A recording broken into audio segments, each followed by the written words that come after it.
Hello, my dear students. How are you? Happy Monday. Today we are going to start lesson 15. These days we are studying poetry, poems. अभी हम चौथी poem पढ़ने जा रहे हैं, the seven ages of man. ये दुनिया के बहुत प्रसिद्ध नाटककार विलियम शेक्सपियर द्वारा लिखी हुई पोएम है the seven ages of man.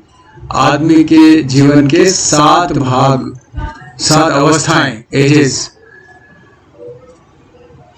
हमारा जीवन है वो पैदा होते ही, मानव जीवन पैदा होने के बाद अलग अलग स्टेजेस में चलता है और हर स्टेज में आदमी अपनी अलग अलग एक्टिविटी करता है, अलग अलग काम करता है और उसकी जो एजेस है वो उसके साथ में अंतर आता है, उसके अंदर परिवर्तन आते जाते हैं।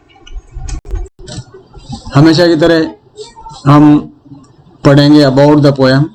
जब तक हम पोएम के बारे में नहीं पढ़ेंगे तब तक हम उसका क्लियर सेंस नहीं ले पाएंगे। About the poem and about the poet also. William Shakespeare ये नाम है, SHAKESPEARE, विलियम शेक्सपियर। बड़ा प्रसिद्ध लेखक, कवि, नाटककार, एक्टर, मतलब मिरियड माइंडेड शेक्सपियर बोलते हैं, मिरियड माइंडेड, कई दिमागों का आदमी, असंख्य दिमागों का आदमी। अबाउट द पोएम, हम इस पोएम के बारे में पढ़ लेते हैं। विलियम शेक्सपियर 1564 to 1616, लगभग 40 और 50 साल से ज़्यादा आदमी संसार में रहा और उसने बहुत बड़ा कार्य कर गया लिटरेरी सेक्शन में, लिटरेचर के क्षेत्र में। He was an English poet, playwright, actor and dramatist. बहुत बड़ा नाटककार भी था। He is often called the bard of Avon. उसको बार्ड ऑफ एवन कहते थे इंग्लैंड के अंदर। हिज वर्क्स इंक्लूड 38 प्लेज, 38 नाटक उसने लिखे। 154 सोनेट्स पोएम होती है, एंड 2 लॉन्ग नरेटिव पोएम्स, 2 बड़ी बड़ी जैसे महाकाव्य होते हैं इस तरह से 2 नरेटिव पोएम लिखी बड़ी। His plays have been translated into major modern languages and are performed the world over.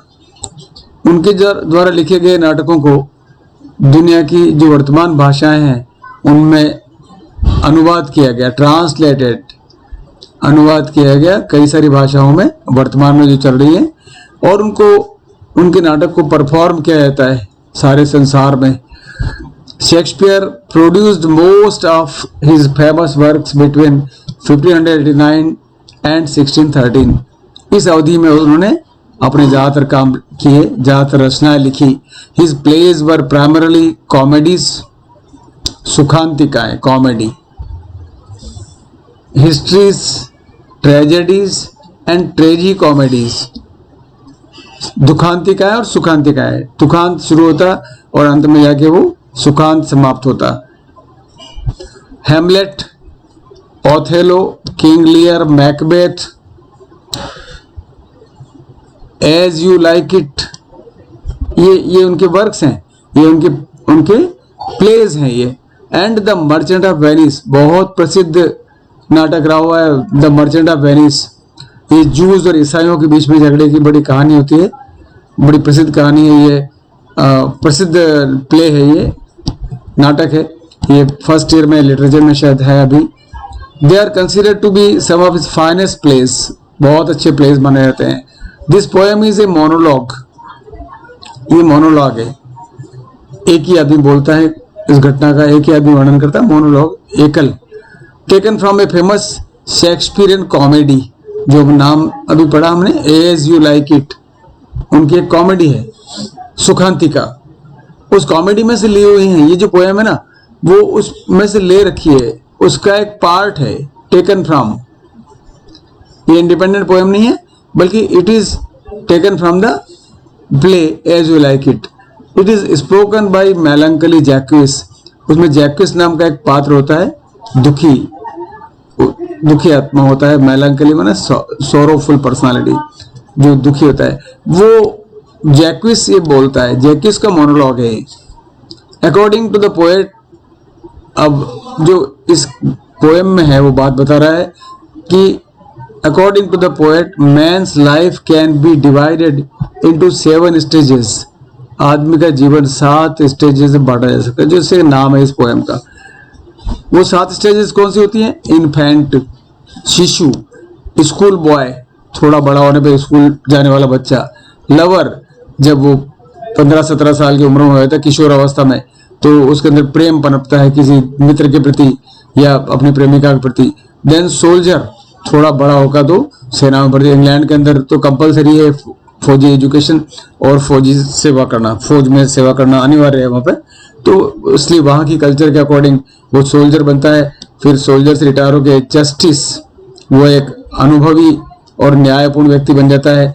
Last में पेंटालोन, एक ऐसा आदमी जिसकी बुद्धि कम हो जाती है धीरे धीरे वृद्धावस्था के साथ में, उसकी समझ कम हो जाती है, उसकी सारी इंद्रियां शिथिल हो जाती है और वो एक तरह से फुलिश व्यक्ति जैसा व्यवहार करने लग जाता है एक उम्र के बाद में। एंड ओल्ड एज, और लास्ट में जाके वो वृद्धावस्था में चला जाता है। और इस तरह से ये 7 एजेस बताई हैं। It is one of Shakespeare's often coated monologues, ये उनके द्वारा बताए गए मोनोलॉग है। मोनोलॉग मतलब एकल, है ना, खुद के द्वारा बोला हुआ, इसको मोनोलॉग बोलते हैं। एकल, उसके हिंदी में कुछ वर्ड है एकालाप, है ना, जैसे ज्यादा लोग नहीं बोल रहे हैं, वो सिंगल ही बोल रहा है। मोनो मन सिंगल होता है, ओके। एकालाप खुद ही बोल रहा है, पूरे लेखक ही बोल रहा है, सारी बात वही कहा जा रहा है। रिटन इन आइम्बिक पेंटामीटर, ये एक स्टाइल होती है लिखने की, आइम्बिक पेंटामीटर। ये लेखन की जैसे छंद और सोरठा और दोहा और ऐसे होते हैं ना, इस प्रकार से इंग्लिश में भी पेंटामीटर, उसकी निश्चित लंबाई, निश्चित उनका रिदम और निश्चित राइम होती है, उसमें लिखा हुआ है, इसको बोलते हैं आइम्बिक पेंटामीटर। हमें ध्यान रखना ये पोएम जो लिखी है वो किस स्टाइल में लिखी गई है। Many writers from Pythagoras to present day have compared the world to a stage. Pythagoras एक महान गणितज्ञ था, उससे लेकर के आज तक के सारे जो बड़े बड़े विद्वान राइटर रहे हैं, उन्होंने इस संसार को क्या माना है? स्टेज माना है। ये एक स्टेज है, ये एक रंगमंच है, इस पर हम लोग आते हैं, काम करते हैं अपना अपना और चले जाते हैं। ऑलराइट, अब मैं इसका थोड़ा सा पिक्चर स्टाइल में बताना चाहता हूँ कि विलियम शेक्सपियर क्या बताना चाहता है। विलियम शेक्सपियर के बड़े अच्छे फोटोज हैं, ये लगभग इसी स्टाइल में रहते हैं वो। ये बड़ी भारी कॉलर उस जमाने की फैशन में थी, बाल बहुत कम थे, आगे से बाल थे, वो गंजे बड़े बाल रखते थे। उनके सुंदर फोटो हैं विलियम शेक्सपियर के। संसार का बड़ा भारी प्ले राइट रहा हुआ है। William Shakespeare was an English poet, playwright and actor, multidimensional personality, बहुपार्श्वी व्यक्तित्व, playwright and actor, widely regarded as the greatest writer in the English language. सबसे बड़ा राइटर माना जाता है उसको। इंग्लैंड का कालिदास माना जाता है, जैसे भारत में कालिदास है ना, ऐसे उनको पश्चिम का कालिदास, इंग्लैंड का कालिदास मानते हैं, और भारत के कालिदास को कहते हैं पूर्व का Shakespeare. He is often called England's national poet, महाकवि मानते हैं उसको इंग्लैंड का। And the bard of Avon, ये एक सम्मान उपाधि है, ये याद रखना है। Born 1564, died 1616। बुक्स बहुत सारी, complete works of Shakespeare, more sonnets, काफी चीजें हम पढ़ चुके हैं। अब बता रहा है जो दुनिया है, वर्ल्ड, ये वर्ल्ड है हमारे सामने। इंडिया को मैं शो कर रहा हूँ, इसके अंदर हमारा भारतवर्ष यहाँ है, इंडिया, ये हमारा जयपुर भी दिखाई दे रहे हैं, आगरा, न्यू दिल्ली, कलकत्ता, ये हमारा इंडिया है। तो ये वर्ल्ड जो है ना, दुनिया, ये दुनिया क्या है? एक स्टेज है। The world is a stage है। तो दुनिया दिखाई दे रही है, भौतिक रूप से दुनिया दिखाई दे रही है, लेकिन इस पर जो जीवन है वो ये तो फिजिकल है, भौतिक है, लेकिन जो जीवन है उसके ऊपर वो किस तरह चलता है? एक स्टेज जैसा। हर आदमी अपनी अपनी रोल कर रहा है, ये स्टेज है, जिसको जैसा करने को कहा गया है वैसा कर रहा है। कोई गा रहा है, कोई नाच रहा है, कोई क्या कर रहा है। तो all the world is a stage. जब दुनिया में आदमी आता है तो वो जब आता है उस समय इस स्टेज पर कैसे आता है? वो ये इन्फेंट के रूप में। मैंने बताया पहली स्टेज क्या है, इन्फेंट है, माँ की गोद में छोटा सा बच्चा है, इन्फेंट है। देन जब बच्चा थोड़ा बड़ा होता है तो अपने पिता के साथ में बैग टांग करके और उसको स्कूल ले जाया जाता है। पिता के साथ जा रहे हैं, दोनों बच्चे स्कूल जा रहे हैं, school going children. Okay, number 2 stage. Number 3 stage, फिर जब थोड़ा बड़ा होता है तो उसको कोई प्रेमिका मिल जाती है, प्रेमी मिल जाता है और उसके लिए वो गाने गाना शुरू कर देता है। आज हम इन तीनों स्टेजेस के बारे में पढ़ेंगे। You enjoy this poem. I am coming to the point. मैं सीधा अपनी पोएम पर आ रहा हूँ। स्टेज है, all the word is a stage. ये अलग अलग स्टेजेस में चल रहे हैं और हम वापस शेक्सपियर पर चलते हैं। Shakespeare, William Shakespeare, and then we are coming directly to the main text, the 7 ages of man. Man lines पर चल रहा हूँ। ये IMB पेंटामीटर में लिखी हुई लाइन है, द 7 एजेस ऑफ मैन, आदमी के जीवन की 7 अवस्थाएं। The first line, all the world is a stage.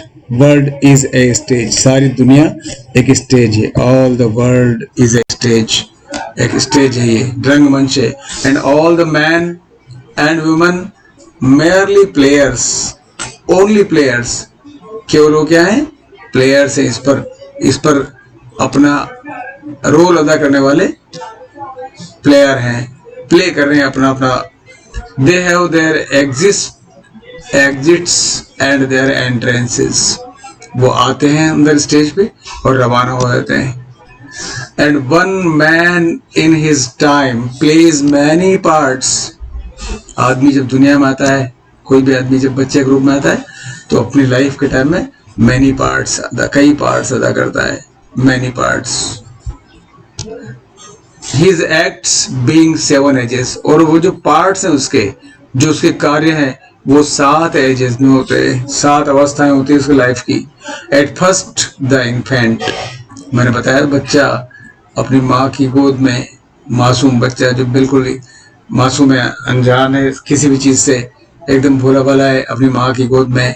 First the infant क्या कर रहा है, milling and packing in the nurses arms. Nurse उसकी देखभाल करने वाली माँ है, उसकी गोद में क्या कर रहा है, रो रहा है। And packing, milling and packing, जब छोटा बच्चा होता है ना तो रोता रहता है बार बार, और पकिंग मतलब उल्टी करना, दूध निकालता है, पक करना होता है उल्टी करना, अपनी नर्स की गोदी में ये करता है। बच्चा रोएगा, दूध पिएगा, फिर निकालेगा, उल्टी करेगा, ऐसा ये इन्फेंट होता है। थोड़ा बड़ा होने के बाद भी जब 3-4 साल का हो गया, then the whining school boy, वो स्कूल बॉय बन जाएगा, शिकायत करता हुआ। वीनिंग, ये नहीं है मेरे पास, कलम नहीं है, पेंसिल नहीं है, पेंसिल टूट गई है, रबर दिलाओ, है मेरी बुक फट गई है, दूसरी दिलाओ, कॉपी नहीं दिलाओ, बैग खराब हो गया है, तो बार बार अपने माँ बाप को कंप्लेन करता है। Whining school boy with his satchel, satchel बोलते बस्ते को, बैग, बताया पिक्चर में बताया, बैग टांग के जा रहे हैं बच्चे। एंड शाइनिंग मॉर्निंग फेस, वो बच्चा तैयार होगा, स्कूल जाएगा, चमचमाता हुआ चेहरा, लेकिन स्कूल जाने में थोड़ा उसको जोर आएगा, उसको लगेगा कि मैं स्कूल जाऊं कि नहीं जाऊं, खेलूंगा घर पे ही, तो क्रीपिंग करता है, वो रेंगता धीरे धीरे धीरे। किस तरह रेंगता है, like snail, creeping like snail. Snail एक जानवर होता है घूंगा, बारिश में देखा होगा, धीरे धीरे चिपकता हुआ चलता है जमीन पर, गट्टी जैसा ऊपर गोल गोल होता है और ऐसे होता है, और वो 2 मुंह होते हैं उसके, और ऐसे चलता रहता है वो। अगर तुम लोगों ने ध्यान दिया होगा कभी तो गट्टी बोलते हैं उसको, ऐसे चिपक के चलता है, धीरे धीरे चलता रहता है, उसके 2 मुंह होते हैं और रेंगता है, बहुत स्लो चलता है, उसको बोलते हैं snail.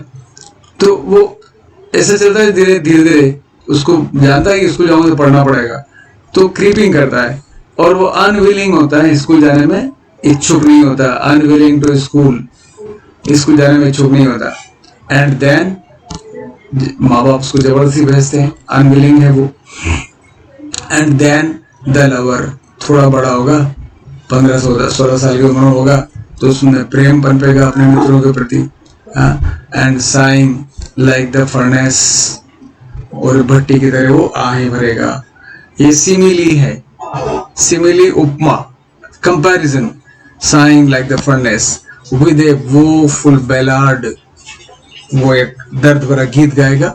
Mad to his mistress eyebrow, अपनी प्रेमिका के आंखों के ऊपर, उनकी आईब्रो पर, भौहों के लिए वो गीत गाएगा, गाने गाएगा, बेंजो बजाएगा, गिटार बजाएगा। इस तरह का उसकी थर्ड स्टेज रहेगी। ये पर सिमिली देखिए, इसमें दो सिमिलीज दी हैं इसमें। Boy creeping like snail, creeping रेंगता हुआ, लाइक स्नेल, ये सिमिली है। एंड साइंग लाइक फर्नेस, एक प्रकार की सिमिली है, ये तुलना है। सिमिली दो चीजों के लिए, उपमा, सिमिली बोलते हैं उपमा। ओके, सो वो सिमिली दे रहा है एज के साथ साथ, creeping like snail and sighing like furnace.